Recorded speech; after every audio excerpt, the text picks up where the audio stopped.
Talk show India के सभी दर्शकों को अनिकेत राज का प्यार भरा नमस्कार। जय जय श्री कुबेर। जी हाँ, आज मेरे साथ मौजूद है महंत श्री दिनेश गिरी जी महाराज। महंत जी, दिनेश गिरी जी, आपका स्वागत है टॉक शो इंडिया में। बहुत खुशी की बात है कि आज आपके साथ बात करने का सौभाग्य मिला। और कुबेर जी भंडारी एक बहुत ही फेमस जगह है जहाँ अनगिनत लोग हर पल आते हैं, हर दिन आते हैं। तो सबसे पहले मैं जानना चाहूँगा कि कुबेर भंडारी जी का ये जो स्थान है, पवित्र स्थान है, इसका इतिहास क्या है? देखिए, ऐसा कहा जाता है कि द्वापर युग के समय में जी, जब रावण और कुबेर जी दोनों सगे भाई हैं जी, जब पुष्पकयान विमान आशीर्वाद स्वरूप में प्राप्त करके कुबेर जी अपने पिताश्री के पास जब बताने के लिए गए तो रावण के नज़रों में आ गए कि इसके पास तो पुष्पकयान विमान है। तो रावण राक्षस कुल के होने के नाते रावण ने पुष्पकयान छीन लिया और कुबेर जी को जब मारने के लिए दौड़े तो कुबेर जी भागते रहे और यहाँ पर हमारे नारद जी कुबेर जी से मिले। नारद जी ने कुबेर जी ने बताया कि अब मैं क्या करूं ऐसा कि ये रावण से रावण जो है मुझे मार ना सके। तो नारद जी ने उनको दर्शन दे करके नर्मदा किनारे करनाली क्षेत्र में यहाँ पर महाकाली का एक प्राचीन स्थान है, यहाँ पर जा कर के तपस्या करने का उनको एक रास्ता बताया। तो कुबेर जी ने जब यहाँ पर आने के बाद महाकाली के संरक्षण में तपस्या किया तो भगवान शंकर ने दर्शन दे करके कुबेर भंडारी के रूप में इसी जगह के ऊपर भगवान स्वयं विराजमान हैं और कुबेरेश्वर जो कुबेर जी जो थे उनको कुबेर भंडारी के रूप में इसी जगह के ऊपर, जो कि देवताओं का भी धन और खजांची पद एक तरफ से इसी जगह के ऊपर उनको प्राप्त हुआ है। तो इस जगह का महत्व बहुत ज़्यादा है और अमावस्या के दिन यहाँ कम से कम लाखों की संख्या में लोग आते हैं। त्रयोदशी, चतुर्दशी और अमावस्या, ये 3 दिन का यहाँ विशेष महत्व। वैसे तो यहाँ पर दर्शन करने के लिए रोज़ ही बहुत लोग आते हैं, लेकिन 3 दिन में अमावस्या के दिन विशेष रहता है जिसमें कि कम से कम 2-3 लाख लोग 12-24 घंटे के अंदर जो है दर्शन करके कुबेर भंडारी जी से आशीर्वाद लेकर के वो अपने घरों को जाते हैं। जी, तो आपने बहुत अच्छी तरीके से बताया। तो ये रावण और कुबेर जी दोनों भाई थे? हाँ जी। अच्छा, और ये जो नारद जी ने, जो एक तरह से लोग जानते हैं नारद जी हमेशा झगड़ा करवाते हैं, तो ये उन्होंने रास्ता ही बताया? देखिए, नारद जी हमेशा झगड़ा करवाते हैं तो नारद जी हमेशा रास्ता निकाल करके भी देते हैं। कोई अगर रास्ता चलता हो और उसको राह दिखाना हो तो कहते हैं ना कि वैसे तो नारद मुनि की जो उपाधि वो पत्रकारों को दी गई है, लेकिन पत्रकारों को हम ये नहीं कहेंगे कि वो झगड़ा करवाते हैं, लेकिन पत्रकार लोग रास्ता भी आपको हमेशा दिखाते हुए चलते हैं। तो एक नारद जी को कह सकते हैं एक पत्रकार आज के रूप में, तो वो हमेशा रास्ता भी दिखाते हैं। जितने भी राक्षस हुए, नारद जी ने कई ऐसे राक्षस हैं जिनको मार्ग दिखाया कि तुम इस भगवान का तपस्या करो तब तुमको वो मार्ग अपने आप मिलेगा। ऐसे हमारे पुराणों में कई ऐसे वर्णन मिलते हैं कि नारद जी ने मार्ग दिखाया। तो इसीलिए नारद जी को ऐसा भगवान के द्वारा आशीर्वाद प्राप्त था कि उनको कोई मार नहीं सकता। वो राक्षस में भी जा सकते हैं, देवताओं के पास भी वो तुरंत चले जाते थे।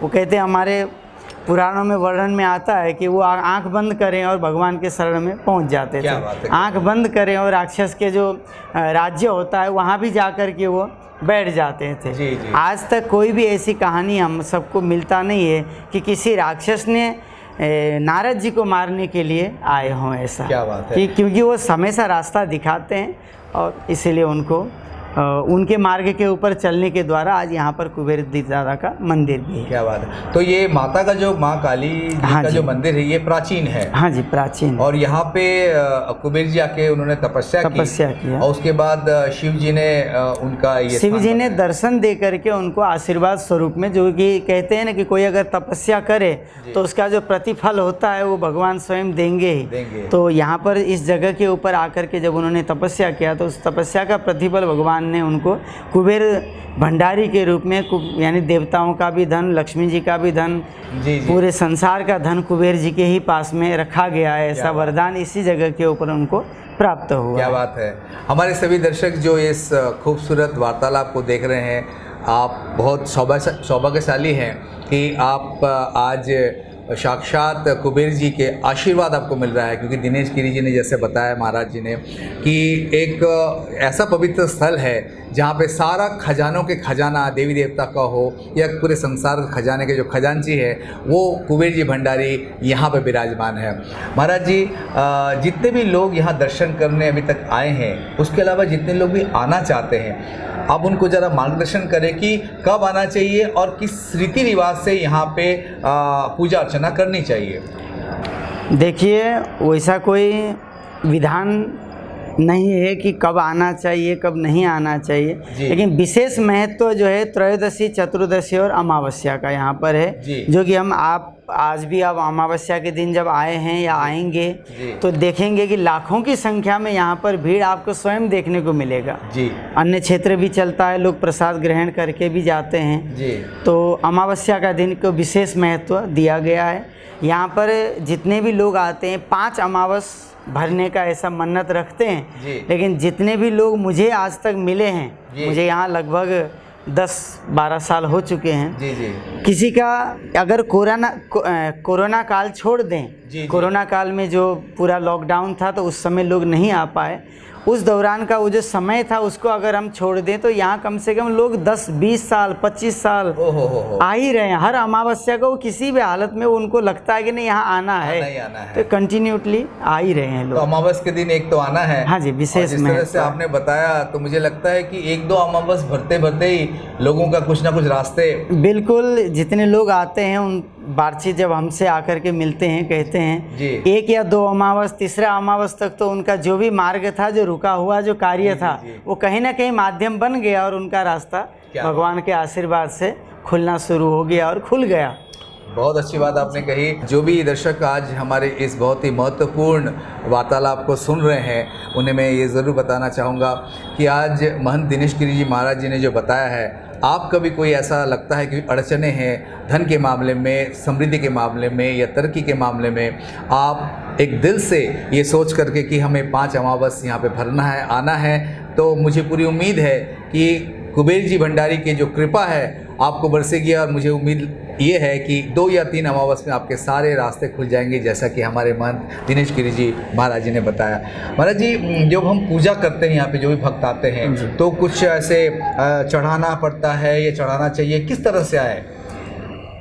ऐसा कुछ भी नहीं है कि कुछ चढ़ाना पड़ता है। भोलेनाथ जो शंकर भगवान हैं, उनको सबसे प्रिय बिल्व पत्र है, बिल्व फल है, और जल धारा है। आप नर्मदा किनारे हैं, नर्मदा जी का जल लीजिए, बेलपत्री जो आता है, बेलपत्र का पेड़ों से अपने आप घरों से आप लेकर के आइए, नर्मदा जी का जल लीजिए और भगवान शंकर के ऊपर बेलपत्र और जल की धारा चढ़ा दीजिए, भगवान ऐसे ही प्रसन्न हो जाते हैं। जी महाराज जी, मेरा एक प्रश्न ये है कि जब भी लोग कुबेर भंडारी जी के बारे में सुनते हैं तो उनका एक मन में ये आ जाता है कि जैसे कुबेर जी का जो एक रूप हम लोग फोटो में देखते हैं तो शायद उनकी वो प्रतिमा होगी और वहाँ पे पूजा होगी, पर यहाँ पर क्या कैसे है? यहाँ पर स्वयं शंकर भगवान विराजमान हैं कुबेरेश्वर के रूप में, कुबेरेश्वर के रूप में। क्योंकि कहीं पर भी आपने देखा होगा जहाँ पर भी नर्मदा किनारे में हजारों ऐसे मंदिर हैं, जिस जिस देवता ने जहाँ पर तपस्या किया तो भगवान उसी के नाम से उस जगह के ऊपर विराजमान होते हैं। और भगवान शंकर भगवान स्वयं शिवलिंग के रूप में यहाँ पर विराजमान हैं। कुबेर भंडारी भी विराजमान है, भगवान शंकर भी यहाँ पर विराजमान है, इसीलिए कुबेरेश्वर महादेव मंदिर कहलाया। यानी कुबेर भगवान भी हैं, शंकर भगवान भी हैं, तो दोनों स्वरूप यहाँ पर विराजमान। तो इस जगह को, इस मंदिर को कुबेरेश्वर, कुबेर भंडारी बोलिए, कुबेरेश्वर महादेव मंदिर बोलिए, दोनों एक ही हैं। जी, तो ये मतलब एक भोलेनाथ का ही एक पवित्र स्थान है। पवित्र स्थान, जी बिल्कुल भोलेनाथ। महाराज जी, बहुत ही आनंद आ रहा है आपसे बात करते हुए, और जितने भी हमारे दर्शक ये वार्तालाप को सुन रहे हैं और देख रहे हैं, मुझे लगता है उनके भी मन में एक ये जागरूक हो रहा है कि भाई हमें भी एक बार जाना चाहिए।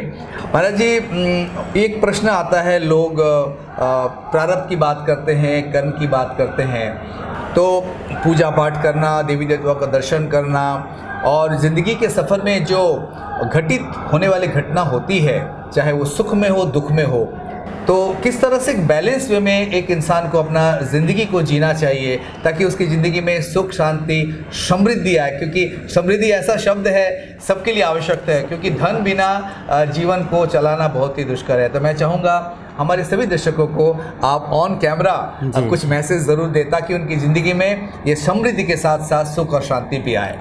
हम सब अगर जीवन में अपने मर्यादा के हिसाब से जिएंगे, रामचरितमानस का नित्य पाठ करेंगे, प्रभु श्री राम ने जो जीवन जिया उसके अनुसार हम अगर जीवन जीने की चेष्टा करेंगे तो हमारे भी जीवन में समृद्धि से लेके सब चीज़ अपने आप प्रारब्ध के अनुसार, कर्मों के अनुसार हमको सब मिलता जाता है। क्या बात है। लेकिन हम ज़रूरत से ज़्यादा कहते हैं ना, अपनी मर्यादा का जब हम उल्लंघन करने जाएंगे तो कहीं ना कहीं हमारे को डाउन होना पड़ेगा। लेकिन मर्यादित जीवन जीते हैं तो अपने आप ऊपर वाले का भरोसा रखिए, कर्म करिए, अपना अच्छा कर्म करेंगे, सबको साथ में लेकर के चलेंगे तो हम भी आगे उनके साथ साथ में हम लोग भी सब लोग आगे बढ़ते चलेंगे। क्या बात है। तो अपने कर्मों के ऊपर ध्यान दें, मर्यादा के हिसाब से जीवन जिए, बस यही कहना चाहेंगे। बहुत अच्छा। दोस्तों, अपने कर्मों पे ध्यान दीजिए और मर्यादा में रहिए।